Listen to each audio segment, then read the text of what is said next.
जय हिंद बच्चों, good morning, good afternoon and good evening. Today we are going to discuss the second chapter of ICSE Board's Mathematics, that is your what? Banking. ठीक है? That is your banking. Okay? तो again इसको भी GST के जैसे बिल्कुल zero से शुरू करेंगे और 100 तक जाएंगे. ठीक है? तो एकदम चिल होके पढ़ना है, समझना है कंसेप्ट्स, देन फॉर्मूले, देन क्वेश्चंस. ठीक है? वरना फॉर्मूले और क्वेश्चंस बहुत इजी हैं. ठीक, सब कराते हैं. बिल्कुल बेसिक कंसेप्ट समझना है, फिर फार्मूला मजा आएगा. फार्मूला याद नहीं करना होता, फार्मूला समझना होता है. ठीक है? तो हम वही समझने की कोशिश करेंगे. तो बिना ज़्यादा बात किए हम शुरू करते हैं अपना बैंकिंग चैप्टर. और हाँ, ये चैनल नहीं ज्वाइन किया है तुमने टेलीग्राम पे तो ज्वाइन कर लो. ठीक है? और इंस्टाग्राम पे भी फॉलो कर सकते हो. ठीक. और यहाँ पे मैं ये टेलीग्राम चैनल जो है, यहाँ पे मैं ये जो पीडीएफ है ना, एज इट इज भेज दूंगा. ठीक है? सॉल्यूशन के साथ ये जो कुछ मैं लिख रहा हूँ सब कुछ वैसे ही मिल जाएगा तुम्हें. ठीक है? तो तुम्हें नोट्स बनाने की, छापने की जरूरत नहीं पड़ेगी. ठीक. तो आ जाओ शुरू करते हैं. बैंकिंग. बैंकिंग क्या होता है? बैंकिंग का मतलब पैसा डिपॉजिट करना, लोन लेना वगैरह वगैरह, ये सब कुछ बैंकिंग का एक प्रोसेस है. ठीक है? अब सेविंग अकाउंट, करेंट अकाउंट, ये कई तरीके के अकाउंट्स होते हैं. तो उसमें से एक टाइप का अकाउंट जो हमें पढ़ना है इस चैप्टर में, वो हमारा रिकरिंग अकाउंट है. ठीक है? क्या है? रिकरिंग अकाउंट है. रिकरिंग अकाउंट का मतलब जिसमें कि हम रिकरिंग डिपॉजिट अकाउंट. ये रिकरिंग डिपॉजिट अकाउंट क्या कहता है कि हम इसमें हर मंथ कुछ ना कुछ रुपए डिपॉजिट करते हैं. ठीक है? जैसे कि मैंने एक रिकरिंग डिपॉजिट अकाउंट खोला किसी बैंक में 100 रुपए पर मंथ का. तो मैं हर महीने 100 रुपए जमा करूंगा. 1 साल के लिए खोला है मैंने, तो हर महीने मैं 100 रुपए जमा करूंगा. तो क्या होगा? 100 रुपए मैं पहले महीने जमा करूंगा. अब इमेजिन करो कि 100 रुपए जो मैं फर्स्ट मंथ में जमा कर रहा हूँ, वो मुझे कितने दिन बाद वापस मिलेगा? 12 महीने बाद वापस मिलेगा. मतलब कि जो मैं पहली बार 100 रुपए जमा किया पहले मंथ में, वो वाला 100 रुपए बैंक के साथ 12 मंथ्स तक रहने वाला है. ठीक है? मैं दूसरे महीने जो 100 रुपए जमा करूंगा, वो बैंक के साथ 11 मंथ तक रहेगा. ठीक है? वैसे ही थर्ड मंथ में जो मैं 100 रुपीज जमा करूंगा, वो बैंक के साथ 10 मंथ तक रहेगा. ऐसे ही करते करते 100 रुपीज जो मैं लास्ट 12th मंथ में जमा करूंगा, वो उसके साथ, बैंक के साथ 1 मंथ तक रहेगा. अब मैं 12 महीने तक 100 रुपए जमा किया, तो टोटल मैंने कितना जमा कर दिया? 12 into 100. जितने महीने जमा किए, जितना अमाउंट जमा किया, उसको मल्टीप्लाई कर देते हैं, तो कितना आ गया? 1200. ये मेरा टोटल डिपॉजिटेड अमाउंट था कि मैंने 1200 रुपए जमा किए हैं. लेकिन अब हम बैंक में कुछ पैसे जमा करते हैं तो क्यों करते हैं? क्योंकि हमें कुछ इंटरेस्ट मिले, फायदा हो. तो वो इंटरेस्ट मिलेगा. वो इंटरेस्ट किस पे कैलकुलेट होगा? क्या 1200 पे होगा? नहीं. यही सीखना है कि किस पे होगा. ठीक है? अब मान लो कि बैंक हमें जो इंटरेस्ट पे कर रहा है, वो 10% का पे कर रहा है. ठीक है? मैं एक बात बोलता हूँ, जरा ध्यान से सुनना, एकदम ध्यान से. मैं बोलता हूँ कि ये जो 100 रुपए है मेरा, जो बैंक के साथ 12 मंथ तक था, ठीक है, उस पे जो जो इंटरेस्ट मिलेगा, वो सेम होगा जो 1200 रुपए, अगर मैं 1200 रुपए बैंक के पास एक महीने के लिए रख दूं, उसके. ठीक है? क्यों? क्योंकि ये बैंक जो है, ये 100 रुपए पे हर महीने इंटरेस्ट देगा हमें 10%. तो टोटल ये फाइनली जब ये इंटरेस्ट देगा ना, तो 100 रुपए पे नहीं कैलकुलेट करेगा, ये 1200 रुपए पे कैलकुलेट करेंगे हम. ठीक है? तो 1200, 1200 का 10% कितना? 120 रुपए. तो इंटरेस्ट कितना मिला?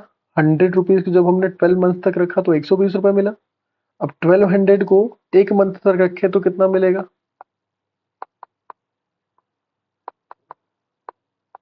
अगेन 120 मिलेगा. तो समझ में आई बात? मैंने क्या बोला कि 100 रुपीज को अगर हम 12 महीने तक रखते हैं, तो 100 रुपए पे इंटरेस्ट नहीं मिलेगा, 1200 रुपए पे कैलकुलेट होगा. ठीक है? और वैसे ही 1200 रुपए को अगर हम एक मंथ के लिए रखें, तो 120 रुपए मिलेगा. मतलब दोनों केस में इंटरेस्ट बराबर मिलने वाला है. इसमें क्या था? हमारा प्रिंसिपल अमाउंट कम था, इसलिए समय ज्यादा लग रहा था. प्रिंसिपल अमाउंट ज्यादा है, इसलिए समय कम लग रहा है इंटरेस्ट मिलने में. ठीक है? अब हम सीखते हैं कि कैसे हम ये effective, I mean equivalent principal कैसे कैलकुलेट करते हैं. ये इक्विवेलेंट प्रिंसिपल ही सीखना है हमें. ठीक है? क्या होता है ये इक्विवेलेंट प्रिंसिपल? ठीक. इधर की चीजें मिटाता हूं मैं. अब देखो, ये जो मैंने लिखा हूं यहाँ पे, 100 वाला जो था 100 पर मंथ जमा कर रहा था 12 मंथ 11 मंथ 10 मंथ, तो हर महीने जमा कर रहा हूँ। तो क्या मैं ऐसे लिख सकता हूँ कि 100 into 12 plus 100 into 11 plus 100 into 10 dot dot dot ऐसे ही करते करते 100 इंटू 1 तक। कोई दिक्कत नहीं। 100 सब में से कॉमन ले लूं तो क्या बचेगा, 12 plus 11 plus 10 plus 9 dot dot dot 1 तक। अब या तो इसको ऐसे मैनुअली ऐड कर लो या एक फार्मूला याद रख लो कि सम ऑफ, लिख देता हूं, सम ऑफ फर्स्ट n नंबर्स का फार्मूला होता है n प्लस 1 बाई 2।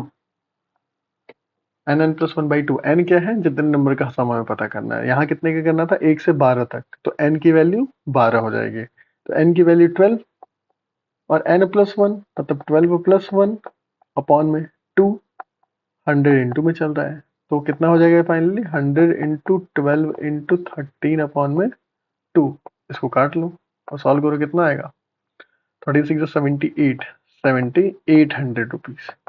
तो इंटरेस्ट किस पे मिलेगा, 1200 पे नहीं मिलेगा, किस पे कैलकुलेट होगा, 1200 पे ना होके 7800 पे इंटरेस्ट कैलकुलेट होगा। अगर 10% का इंटरेस्ट मिल रहा है तो 7800 का 10% निकालो, कितना होगा, 780 हुआ।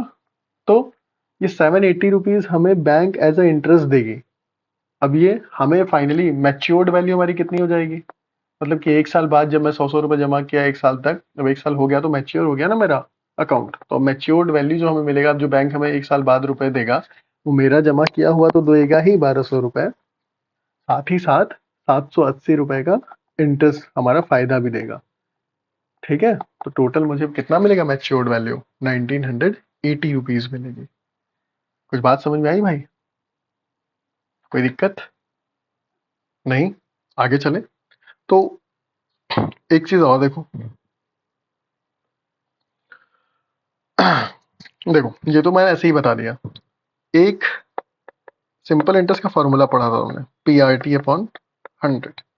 यहाँ तो मैं बेसिक मैथमेटिक्स का यूज करके देखो बिना फॉर्मूले का कैलकुलेट कर दिया है ना, लेकिन तुम्हें क्या करना है, इस फॉर्मूले का यूज करना है। तो फॉर्मूला ध्यान पे लेके चलते हैं, ठीक, आ जाओ। देखो, तो यहाँ पी क्या रखते हैं पता है, ये पी इक्विवेलेंट प्रिंसिपल लगता है, ये वाला, ये नहीं कि 100 रुपए पर मंथ जमा कर रहा है तो 100 ही रख दिए या 1200 रख दिए, नहीं, इंटरेस्ट जिस पे कैलकुलेट होने वाला है वो रखते हैं।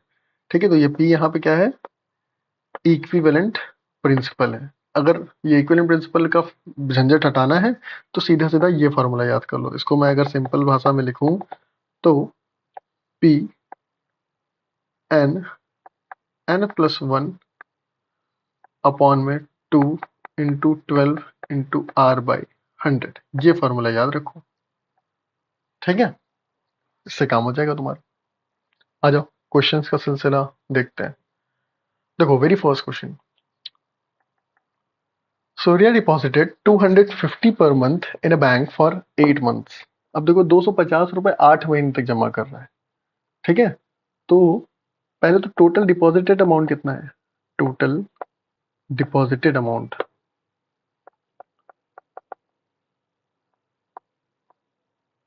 टोटल डिपॉजिटेड अमाउंट कितना है, तो 250 इंटू 8, 25 8 जा 25 200। ठीक है, 2000 है, कोई दिक्कत नहीं। ये 2000 रुपए तो मैंने जमा किए, लेकिन इंटरेस्ट क्या 2000 रुपए लगेगा, नहीं, इफेक्टिव प्रिंसिपल लगता है ना। तो इफेक्टिव प्रिंसिपल क्या होता है, देखो याद करो, यहाँ पे क्या बताया था, कैसे कैलकुलेट होता है, कि जो प्रिंसिपल है, ठीक है, देखो अच्छा, यहाँ पे फॉर्मूला भी लिखता हूँ मैं इफेक्टिव प्रिंसिपल का, ये जो लिखा हूँ मैं इसका एक फार्मूला लिख रहा हूँ, ठीक, तुम्हारे याद रखने के लिए। ये क्या था, 100 हमारा प्रिंसिपल था, एन एन प्लस 1 बाई 2, ये फॉर्मूला किसका है, इक्विवेलेंट प्रिंसिपल का। ठीक है, तो इक्विवेलेंट प्रिंसिपल का formula P in the bracket P N N plus 1 upon 2। कोई दिक्कत नहीं, तो वैसे ही आ जाओ यहाँ पे, पी की वैल्यू कितनी है, पी की वैल्यू है 250, एन की वैल्यू कितनी है भैया, एन की वैल्यू है 8, है ना। N is number of months, तो 8 मंथ्स। ठीक, और रेट कितना है? रेट है 8%। कोई दिक्कत? फॉर्मूला क्या था? क्या निकालना है हमें? अच्छा, क्या निकालना है? What will be the maturity value? Maturity value निकालनी है, मतलब कि 2000 में कितना बढ़ के मिलेगा, कितना बढ़ता है? इंटरेस्ट बढ़ता है, तो इंटरेस्ट कैलकुलेट करना है। तो एसआई का फॉर्मूला क्या होता है? देखो यहाँ पे लिखा हूँ, इसी फॉर्मूले को मैं नीचे लिख रहा हूँ। P N N plus 1/2 into 12 into R/100। अब कुछ नहीं करना, वैल्यू पुट करनी है, कर दो। पी की वैल्यू 250। अब तुम बोलोगे सर आपने बोला था इफेक्टिव प्रिंसिपल पे, इक्विवेलेंट प्रिंसिपल पे करते हैं, तो यहाँ पे जो P है ये तो नॉर्मल, देखो ये इतना फॉर्मूला देखो, पी एन एन प्लस 1/2 वाला, ये तो इक्विवेलेंट प्रिंसिपल का ही है ना। इक्विवेलेंट प्रिंसिपल में कौन सा P यूज कर रहे थे? 1200 यूज कर रहे थे?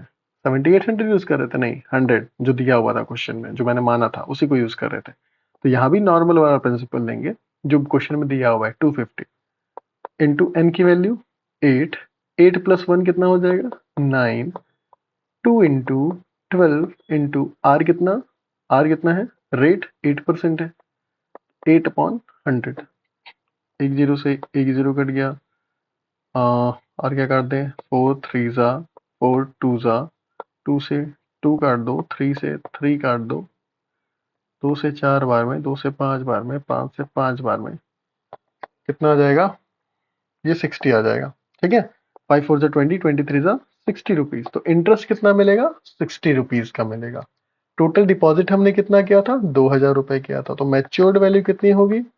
2000 तो मुझे मिलेगा ही मिलेगा जो मैंने जमा किया था, साथ ही 60 रुपए बढ़ के मिलेंगे, तो 2060 रुपए मुझे मिलेंगे 8 महीने बाद। कोई दिक्कत नहीं? आ जाओ। Next question. Mrs सालीन deposited 1500 per month. तो प्रिंसिपल कितना है? 1500 पर मंथ जमा कर रही है ये। ठीक है, टाइम कितना है, मतलब एन की value 9 months. If she gets 675 as the interest. अच्छा, इंटरेस्ट दे दिया है इस बार हमें, एसआई की ही वैल्यू दे दी है 675। ठीक है, at the time of maturity find the rate of interest. Rate of interest निकालना है। If the interest is calculated at each end of each month, maturity value क्या है? मैच्योरिटी वैल्यू हमें निकालनी है। आ जाओ निकालते हैं। मैच्योरिटी वैल्यू क्या होता है? पहली बात तो मैं एसआई दिया हुआ है, तो एसआई का फॉर्मूला हमने क्या पढ़ा है? एसआई का फॉर्मूला पढ़ा है P N N plus 1/2 into 12 into R/100। यही पढ़ा है।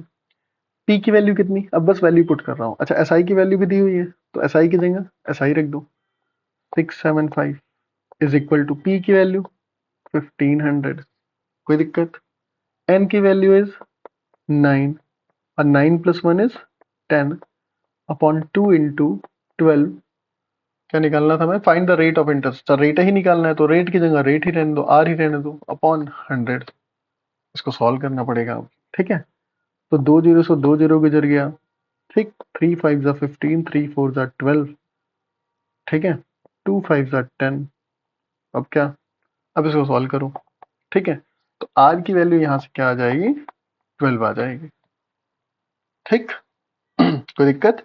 अरे भाई आगे कैलकुलेट करोगे तब आएगा, ऐसे कैलकुलेट करो। 5 1 जा 5, 5 3 जा 15, 5 5 जा 5 2 10, 5 7 35, 9 3 27, और ये 4 और ये 3 क्रॉस मल्टीप्लाई होके 4 3 जा 12% इज द आंसर। ठीक है, समझ में आई बात? तो मेन क्या दिख रहा है तुम्हें? सिर्फ चुपचाप बस ये फॉर्मूला याद रख लो, सब काम हो जाएगा। ठीक है, इस फॉर्मूले पे तुम चांद सितारे फूल शबनम मार्क कर लो। समझ रहे? चलो next question. Rishi has a cumulative time deposit account in the Bank of Baroda. He deposited 200 per month for a period of 3 years. If at the time of maturity he gets 8088 rupees. अच्छा, इस बार मुझे maturity value ही दे दी है। ठीक है, तो maturity value क्या होती है? Total deposited amount plus interest. ठीक है, तो टोटल डिपॉजिटेड अमाउंट कितना होगा? 200 पर मंथ अगर हम जमा कर रहे हैं, 200 पर मंथ 3 साल के लिए। 3 साल का मतलब कितने मंथ? 36 मंथ्स। तो 200 इंटू 36 करो, कितना हो जाएगा? 7200 रुपीज। ₹7200 में कुछ बढ़ के मिल रहा है। ठीक है, अब जो बढ़ के मिल रहा है कितना, इंटरेस्ट। ठीक है, तो ये क्या आया, ये आया हमारा टोटल डिपॉजिटेड अमाउंट। ठीक, अब हमें इंटरेस्ट पता करना है, तो इंटरेस्ट का फॉर्मूला क्या होता है, क्या होता है इंटरेस्ट का फॉर्मूला। अगेन देखो, मैं बार बार लिख रहा हूँ तुम्हें याद कराने के लिए। n+1/100 2 into 12 into R by 100। अब देखो तुम्हें सारी वैल्यू मिल जाएगी यहाँ पे। p की वैल्यू 200 है ना, n की वैल्यू 3 साल था तो 3 साल 12 into 3 is 36, 36 into 37 upon 2 into 12 into R की ही वैल्यू निकालनी है, तो आर की जगह आर ही रहने दो अपॉन 100। ठीक है, 0 से 0 कट जाएगा, 2 से 2 कट जाएगा, 12 से 3 बार में ये कितना आ जाएगा, 7 कुछ गड़बड़ हुआ क्या, कुछ छूटा है शायद। हम्म, नहीं नहीं ठीक है, ठीक है। 111 आर, ये क्या आ गया, 111 आर किसकी वैल्यू आई, एस आई की वैल्यू आई। ठीक है, अब टोटल मैच्योरिटी वैल्यू क्या होता है, मैच्योरिटी वैल्यू क्या है सर, 72, कितना आया था 7200। भाई कुछ बढ़ के मिलेगा, कितना बढ़ के मिलेगा, एस आई ही तो बढ़ के मिलेगा ना। एस आई कितना आया है 111 आर प्लस 111 आर कर दिया। मैच्योर्ड वैल्यू कितनी है 80,088 रुपीज, तो मैच्योर्ड वैल्यू की जगह 80,088 रुपीज लिख दो। 80,088 इक्वल्स टू 7200 प्लस 111 आर। कोई दिक्कत, अब यहाँ से तुम आर की वैल्यू निकाल सकते हो। ठीक है, जब इसको सॉल्व करोगे तो 80,088 में से माइनस कर दो 7200 एंड देन उसको डिवाइड कर देना। देखो ऐसे 8088 माइनस 7200 अपॉन 1111। ठीक है, 111 इज इक्वल टू आर। यहाँ से आर की वैल्यू आ जाएगी, कैलकुलेट करके मुझे बताओ कमेंट बॉक्स में कि क्या है। ठीक, any doubt, no, let's move ahead.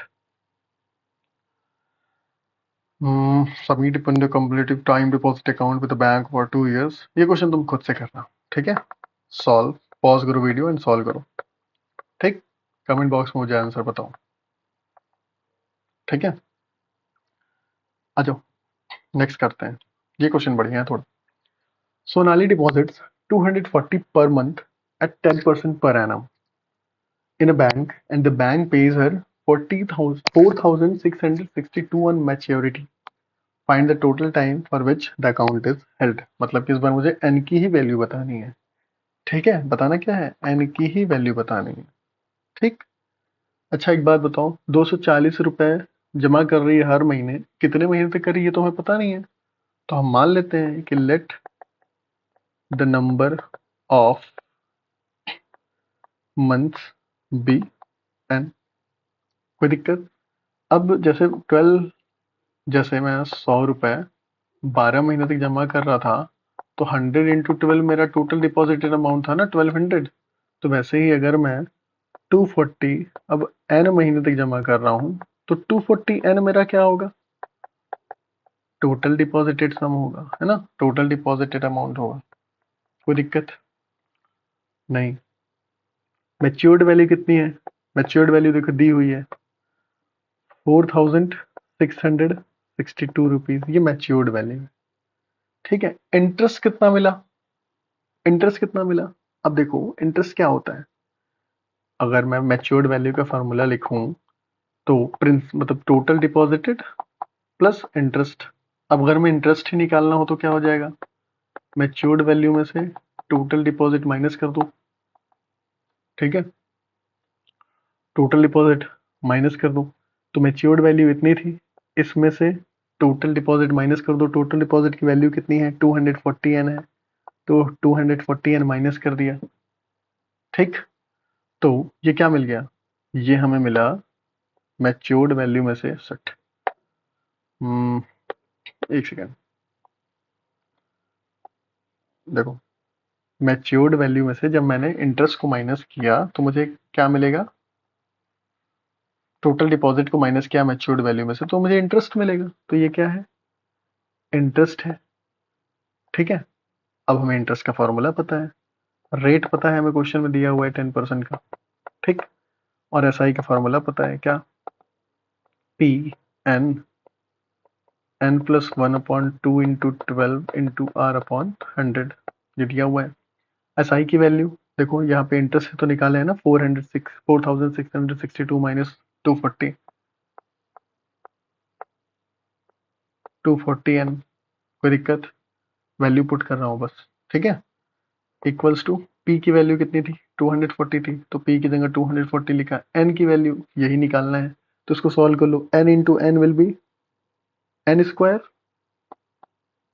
Plus n होगा अपॉन 24 इंटू आर अपॉन 100, ठीक। अच्छा, आर की वैल्यू भी दी हुई है कितनी,